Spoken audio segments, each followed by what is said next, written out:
I am Dr. Seema Vats, and today we are going to discuss about work, energy and power.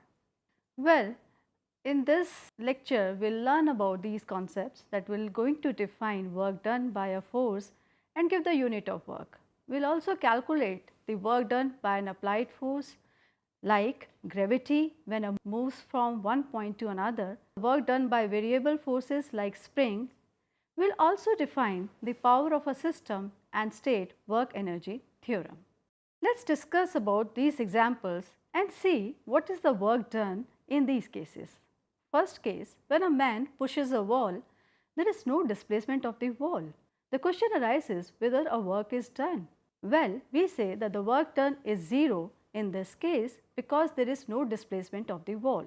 Let us take up the second example in which a man carrying a big load in his hand and he is moving around. Whether a work is done, we again say that the work done is 0 in this case, and similar is the case for a particle moving in a circle. So, the work done is 0 in all the above examples, and to know why is it so, we will talk about what is actually a work done and what is its definition. Well, when we talk about what is work done, we will start with a mass and let us apply a constant force on it. We see that this force displaces the object, and after a certain displacement d, it reaches another point. So, we say when a constant force acting on an object results in a displacement d, that is, it moves by a distance d along a straight line on a horizontal surface as shown in the figure, then the work is done. So, in a way, we can say the work done by a force, that is a constant force, is the product of the magnitude of the force, component in the direction of the displacement and the displacement of this object. Mathematically, we can represent this thing as W is equal to F dot D is equal to F cos theta D. The unit of work is joule and the dimension that we calculate for the work done is ml square T minus 2. Now, we will come to the definition of the work, that is what is F cos theta in the expression F dot D. The component of force along D is F cos theta, and theta is the angle between force vector and the displacement vector. We should also know that W is a scalar quantity. It does not have any direction, but it has a magnitude. Since it is a dot product of force vector and the displacement vector, it can be negative, positive or 0. Let us see the case when the work done is 0. When d is equal to 0, that is the displacement is equal to 0, then the work done is 0. That is, no work is done by force whatever its magnitude if there is no displacement of the object. Secondly, if the angle theta between the force and the displacement is 90 degree, then also the work done is 0. The perfect example for this is a coolie carrying baggage on his head and he does a 0 work. Let us talk about the positive work done. There are two conditions on it. First, when the angle between the force vector F and the displacement vector D lies between 0 and 90 degree, then the work done is said to be positive. As can be seen in the figure, the force and the displacement, they both are in the same direction. So, work done is positive in both the cases. What happens for a negative work done? Well, when the angle between the force vector and the displacement vector is greater than 90 degree, then the work done is said to be negative. Secondly, the force applied and the displacement, they are in opposite direction. The perfect example is the work done by a force of friction, which is always negative. When we are considering the work done, that is positive, negative and 0, let us see what is the work done by the gravity. Let us take up a mass and we lift it through a height h and it reaches another point, that is P, at a height h above the ground. So, what is the work done in this case? The thing to be observed is that object is lifted against the force of gravity, therefore, it is FD cos 180 degree. The question arises, why is it 180 degree? Because F and D are in opposite direction. The force of gravity, that is mg, it is lying in the downward direction, and object being lifted up, it is in the upward direction. Therefore, we have taken the angle theta to be 180 degree and it is equal to minus mgh. What do we get? We have a negative work done by the gravity. But there is a point to be noted here, that is negative work is done by the gravity while the positive work is done by the person, because a person is lifting the object in the same direction in which he is applying the force. Let us see the case in which the object is lowered towards the earth. The force and the displacement, they both are in the downward direction. Then W is equal to Ft cos 0 degree. The question arises, why we have taken the theta to be 0 degree? Because F and D are both in the same direction. It is equal to positive mgh. This means that the positive work is done by the gravity and the negative work done by the person who is lowering the mass. Now, we have talked about the work done by a constant force, but certainly in our real life we have a work done by a variable forces. What do you mean by variable force? Well, a force which varies with time is called as variable force. As shown in the figure, we can see a varying force F moves the object from initial position xi to final position xf, and the variation of force with distance is shown by a solid curve which is arbitrary, and the work done is numerically equal to the shaded area. What is the work done during a small displacement? It is given by W is equal to f of x into x, and this f of x is numerically equal to the small area shown shaded in the figure. So, how are we going to calculate the total work done?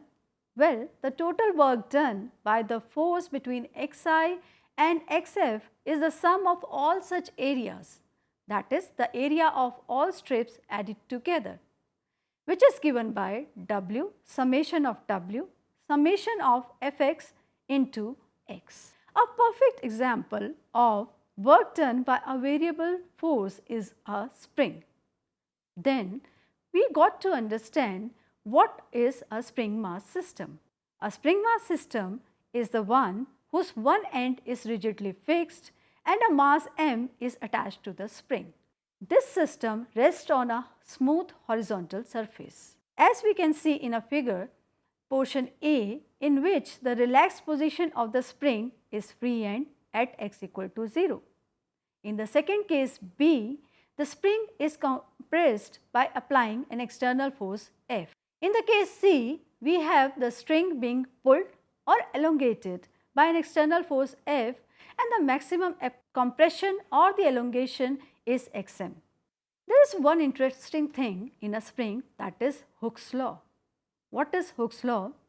According to Hooke's law, which is true for small x value, f of s is equal to kx, where k is known as spring constant, and since the direction of force Fs is always opposite to compression or extension, it is written as F is equal to Fs is equal to minus kx.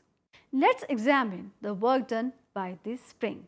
When the spring is compressed, external force and the displacement is towards the left, as can be seen in the figure B. So, the work done by the external force is positive.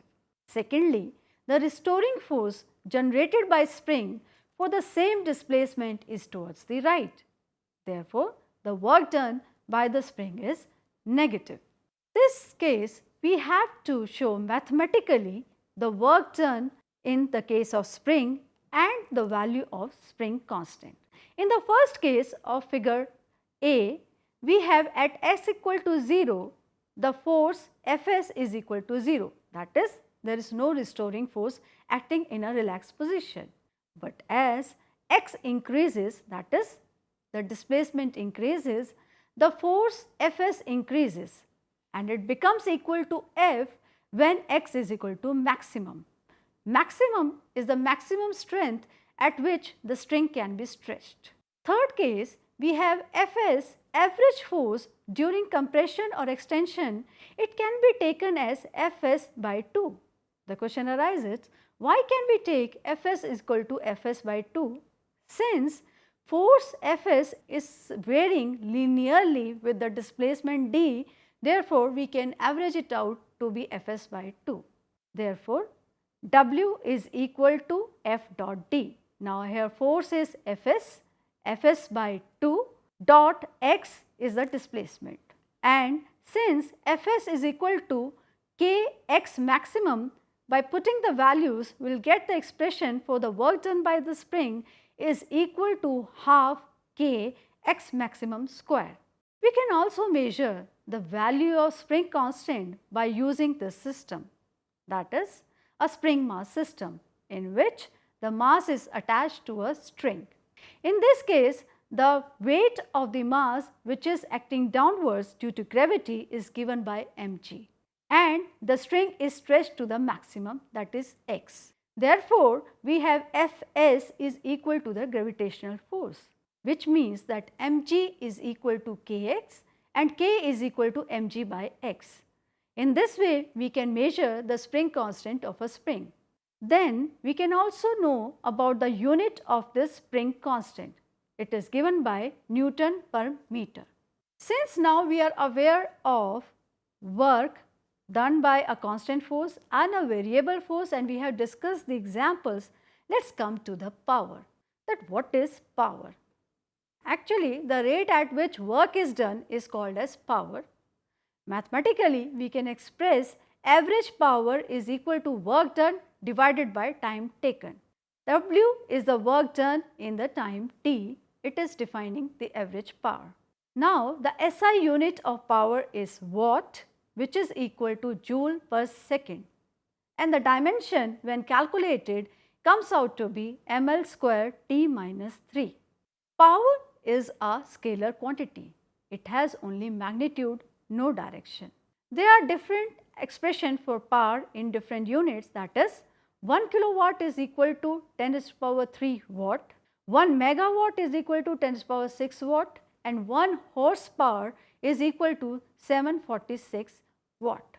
Now, let's discuss about the concept of power. What actually power is doing?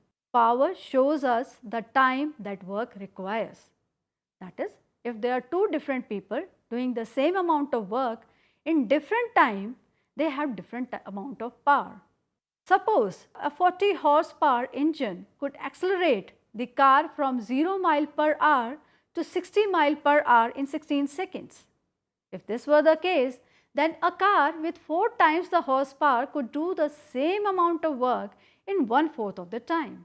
That is, a 160 horsepower engine could accelerate the same car from 0 mile per hour to 60 mile per hour in 4 seconds.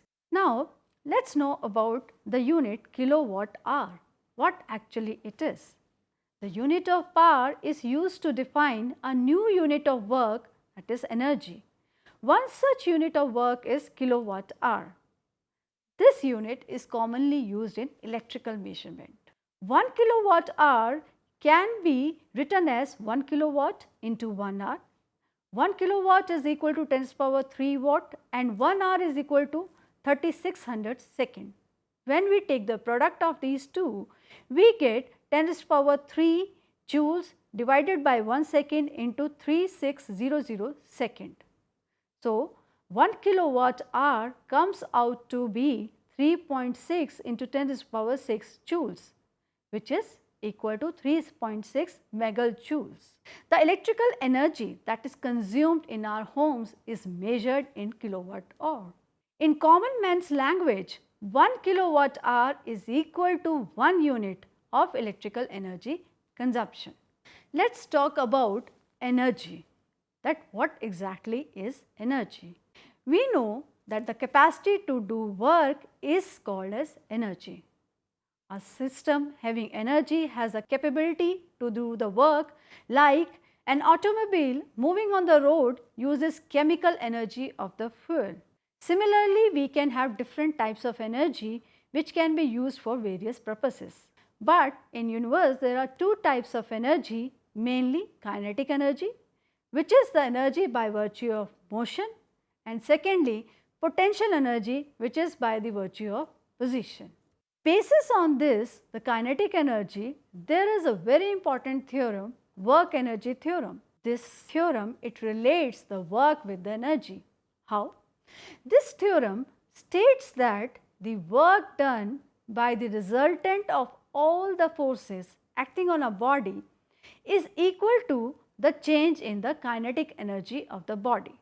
That is, if the initial kinetic energy is given as K1 and the final kinetic energy is equal to K2, then the work done on this body is equal to K2 minus K1. Let us discuss about the kinetic energy. What kind of energy is it? We know that kinetic energy is by the virtue of motion. Secondly, it is a scalar quantity. What is the expression for kinetic energy? It is depending on the product of mass and the square of the speed. That is, half mv square determines the kinetic energy. The question arises, can we have a negative value of kinetic energy? Well, possibly not, because there are two conditions. First, mass can never be negative, and secondly, velocity, which can be negative, we have a square term that makes it positive. Therefore, we have kinetic energy to be equal to positive. Similarly, we can discuss about potential energy. What is a potential energy? Object possesses this energy due to their position in the space. And what is the perfect example for this? It is the energy possessed by a body in a gravitational field and called as gravitational potential energy. Let us calculate the potential energy in a gravitational field. And how are we going to do it? Let us take a earth surface. In this, we have a mass at a height h1. We take the mass against the force of gravity to a point that is at height h2. So, a mass has been displaced from position h1 to h2 against gravity by a distance h, which is given by h2 minus h1. There is another interesting point, that is magnitude of F, that is a force due to gravity, is mg and it is acting downwards. Therefore, the work done by the person who is lifting the mass is equal to F dot d is equal to mgh. The important concept here is the change in the height, that is h is equal to h2 minus h1.